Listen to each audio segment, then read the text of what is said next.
अस्सलाम वालेकुम। Pakistan drama world में आप सबका वेलकम है। विदाउट टाइम वेस्ट किए बिना वीडियो शुरू करती हैं। एपिसोड 8 में आप देखेंगे कि बख्तू घर आकर अपना हुलिया चेंज करके हॉस्पिटल जा रहा होता है कि उसे हाजी साहब रास्ते में रोकते हैं और पूछते हैं कि कहाँ पे जा रहे हो।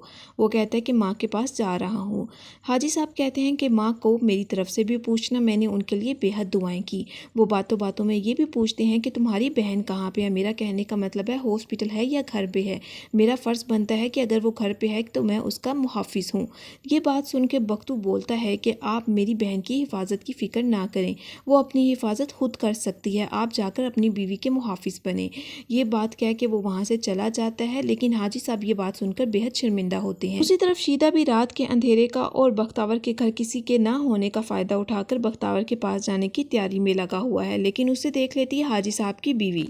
इसी में दिखाया गया है कि दिलावर की माँ परेशान है दिलावर के लिए। वो अपने शोहर को कहती है कि मुझे दिलावर बहुत उलझा हुआ सा लगता है, वो मुझे खुश नहीं लगता, मुझे लगता है कि हमने उसकी हुरिया के साथ ज़बरदस्ती मंगनी करके उसके साथ अच्छा नहीं किया। आपको पता है कि जब उसका दिल किसी चीज़ के लिए मुतमईन ना हो वो काम कभी भी नहीं करता। जिस पे दिलावर का बाप कहता है कि नहीं, ऐसा कुछ भी नहीं है। वो कहता है कि इन दोनों को तुम शॉपिंग के लिए इकट्ठे भेजो, हो सकता है कि उनकी अंडरस्टैंडिंग बन जाए। और वो ये भी कहता है कि हुरिया उसके लिए बेस्ट ऑप्शन है, वो किसी भी लड़की को पसंद नहीं करता। उसकी बात सुन के दिलावर की माँ कहती है अल्लाह करे ऐसा ही। अगले सीन में दिखाया है कि शीदा कोशिश कर रहा है कि वो किसी न किसी तरह बख्तावर के घर का ताला तोड़ दे। आखिरकार वो ताला तोड़ के अंदर दाखिल हो जाता है। बख्तू आता है दिलावर के घर। नूरा उसे परेशान देखकर कहती है तुम बहुत परेशान लग रहे हो। वो दिलावर के पास आता है। दिलावर उसका इंट्रोडक्शन अपनी माँ से करवाता है, जिस पे उसकी माँ कहती है मैं इसे अच्छी तरह जानती हूँ, इसी ने तो तुम्हारी जान बचाई है। दिलावर बख्तू को उसकी एडवांस सैलरी देता है और कहता है कि अगर किसी और चीज़ की ज़रूरत पड़े तो मुझे बताना। बख्तू जा ही रहा होता है कि दिलावर की माँ दिलावर से पैसे वार कर बख्तू की तरफ बढ़ाती है और कहती है कि ये पैसे ले जाओ, अपने माँ के लिए फल ले लेना। लेकिन बख्तू वो पैसे लेने से साफ इनकार कर देता है और कहता है हम ज़कात नहीं लेते। ये बात सुनकर हुरिया कहती है कि तुम जैसे लोग ही हमें ब्लैकमेल करते हैं और हमसे पैसे निकलवाते हैं। ये बात सुन के बख्तू कहता है कि नहीं, हम ज़कात नहीं लेते, मैं सिर्फ अपनी एडवांस सैलरी लेके जा रहा हूँ और इसका भी मुकम्मल हिसाब करूंगा और अपनी सैलरी से कटवाता जाऊंगा। दूसरी तरफ हाजी साहब की बीवी हाजी साहब को कहती है कि ये कैसी बेटी है, माँ हॉस्पिटल पड़ी है और खुद लड़कों के साथ गुलछड़े उड़ा रही है। ये बात सुनकर हाजी साहब फ़ौरन बख्तावर के कमरे की तरफ बढ़ते हैं और देखते हैं कि वहाँ पे वाकई कोई है।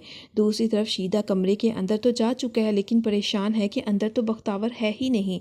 वो परेशान होता है और कहता है कि बख्तावर कहाँ पर चली गई। वो उसको ढूंढने की कोशिश करता है। हाजी साहब मोहल्ले के लोगों को इकट्ठा करते हैं और उन्हें कहते हैं कि बख्तू के घर के अंदर कोई चला गया है। वो मोहल्ले के लोगों को इकट्ठा करके बख्तावर के कमरे का दरवाज़ा तोड़कर अंदर चले जाते हैं। जब वो अंदर जाते हैं तो देखते हैं कि अंदर तो कोई भी नहीं है, क्योंकि शीदा इनकी आवाज़ें सुनकर खिड़की के ज़रिए बाहर निकल आता है। अभी वो पाइप के ज़रिए नीचे उतर ही रहा होता है कि हाजी साहब खिड़की से वहाँ से गुजरते हुए उसको देख लेते हैं, लेकिन हाजी साहब उसकी शक्ल नहीं देख पाते। और अगली सुबह ऑफिस से थोड़ी देर के लिए छुट्टी लेके घर आती है, लेकिन जब वो घर का दरवाज़ा खुला हुआ देखती है तो परेशान हो जाती है। वो डर डर से अंदर आती है तो देखती है कि घर के अंदर की सारी चीज़ें बिखरी हुई हैं और खिड़की भी खुली हुई है। वो इस सब माजरा देखकर बेहद परेशान हो जाती है। बख्तू लोगों को इकट्ठा कर लेता है, लेकिन शीदा बहुत तेज़ होता है और बख्तू को कहता है कि तुम पहले अपनी बहन की खबर लो, फिर हमसे बात करना।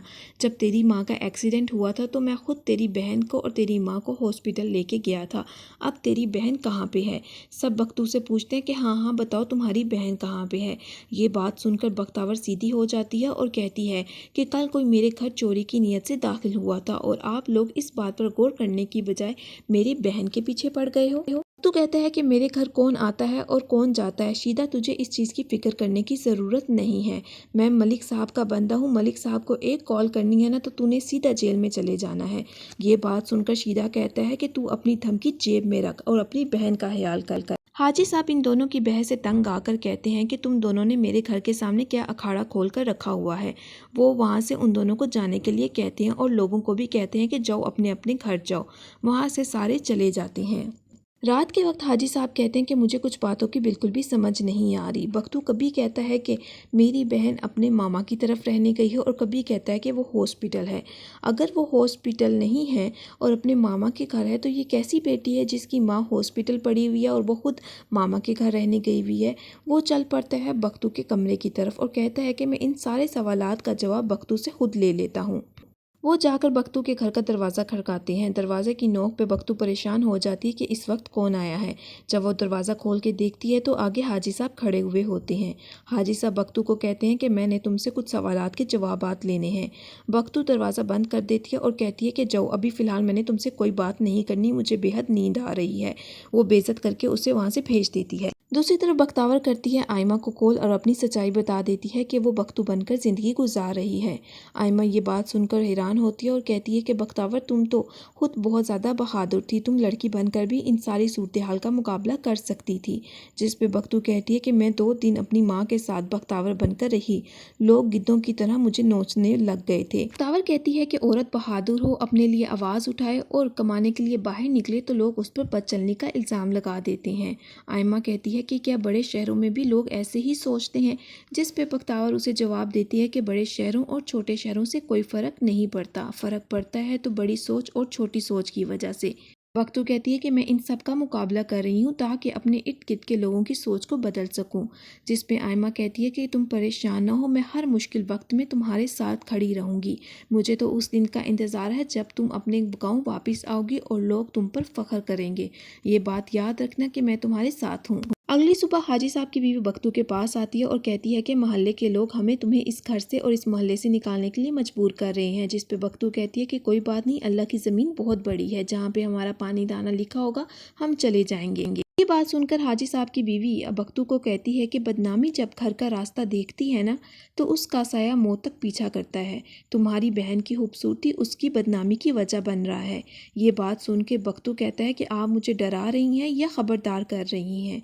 वो कहती है कि मैं तुम्हारे साथ हमदर्दी कर रही हूँ। जिस पे बख्तू कहता है कि मुझे आपकी हमदर्दी की कोई भी ज़रूरत नहीं है, और ये कहकर वहाँ से चला जाता है। बख्तू जब दिलावर साहब के ऑफिस में आता है तो देखता है कि हूरिया आगे बैठी हुई है। हुरियत बख्तू से उस दिन के लिए माफ़ी मांगती है और कुछ पैसे भी बख्तू को देती है, लेकिन बख्तू वो पैसे लेने से साफ इनकार कर देता है।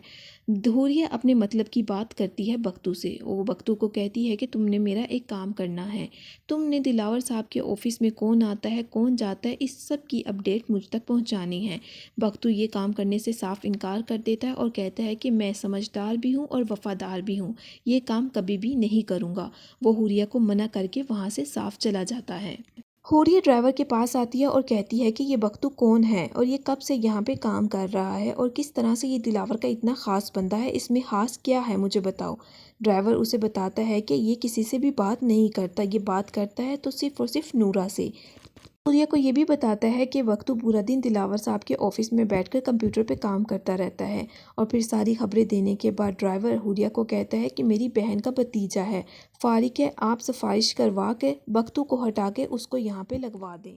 बख्तावर ऑफिस से आते वक्त अपने लिए और अपनी माँ के लिए खाना लेके आती है और कहती है कि माँ तुम्हारे लिए मैं खाना लेके आई हूँ। बख्तावर की माँ कहती है कि तुम पर पहले थोड़े बोझ हैं कि मैं भी तुम्हारे ऊपर बोझ बन गई हूँ। बख्तावर कहती है कि माँ ऐसा कोई भी मसला नहीं है। बख्तावर की माँ बख्तावर को कहती है कि तुम शादी कर लो, सारे मसले तुम्हारे ठीक हो जाएंगे। जिस पे बख्तावर अपनी माँ को कहती है कि माँ तुमने भी तो शादी की थी, क्या तुम्हारे मसले ख़त्म हो गए थे? मसला सिर्फ डर का है, अगर हम डर के सामने डट कर खड़े हो जाएंगे ना तो हमारे सारे मसले ठीक हो जाएंगे। और इसी तरह अगर तुम भी अपने शौहर के सामने डट जाती ना और नई ज़िंदगी शुरू कर लेती तो तुम्हारे मसले भी सारे ख़त्म हो जाने थे। तुम इसलिए परेशान कभी भी ना हो। दिलावर के माँ बाप दिलावर को कहते हैं कि तुम बख्तू को अपने ऑफिस से निकाल दो, क्योंकि हुरिया नहीं चाहती कि बख्तू तुम्हारे ऑफिस में काम करे। दिलावर ये बात सुनकर बड़ा परेशान होता है और कहता है कि मैं बख्तू को अपने ऑफिस से क्यों निकालूं, वो मेरा बड़ा ख़ास बंदा है, मैं उसे कभी भी नहीं निकालूंगा। आज वो कह रही है कि बख्तू को निकालो, कल वो कहेगी कि आपको निकाल दे, तो क्या मैं आप दोनों को भी निकाल दूंगा? ये बात सुनकर दिलावर की माँ दिलावर के हक में बोलती है और कहती है कि हाँ बिल्कुल ये ठीक कह रहा है, बख्तू हमारा बहुत ख़ास मुलाजिम है, हम उसे क्यों यहाँ से निकाल। ये बात दिलावर के बाप को समझ आ जाती है, इसीलिए वो फिर इस बात के लिए मान जाता है। बख्तावर की माँ बख्तावर को बताती है कि शीदे ने तुम्हारे लिए रिश्ता भेजा है। बख्तावर कहती है कि शीदे की जुर्रत कैसी हुई कि उसने मेरे लिए रिश्ता भेज दिया। बख्तावर कहती है कि ऐसे ही लोग होते हैं जो पहले लड़कियों का पीछा करते हैं और फिर जब वो लड़की हाथ में नहीं आती तो उसके घर रिश्ता भिजवा देते हैं। बख्तू दिलावर साहब के कुछ कपड़े लेके आता है और नूरा को देता है। उसी दौरान एक मुलाजमा अंदर से निकलती है और कहती है कि नूरा तुम नहीं जाओगी, तुम्हें कितनी बार बताया है कि दिलावर साहब को ख़वातीन मुलाजमाओं का अंदर आना जाना पसंद नहीं है, जाओ बख्तू तुम खुद अंदर जाके रखो। बख्तू वो कपड़े लेके अंदर चला जाता है।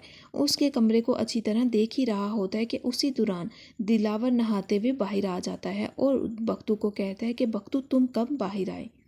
बख्तू उनको उस हालत में देख के परेशान हो जाता है और उसकी आंखें खुली की खुली रह जाती हैं और फ़ौरन वहाँ से भाग जाता है। अब एपिसोड 9 में देखेंगे कि आगे क्या होगा। अगर आपको मेरी वीडियो पसंद आई हो तो काइंडली मेरे चैनल को लाइक और सब्सक्राइब करना मत भूलिएगा।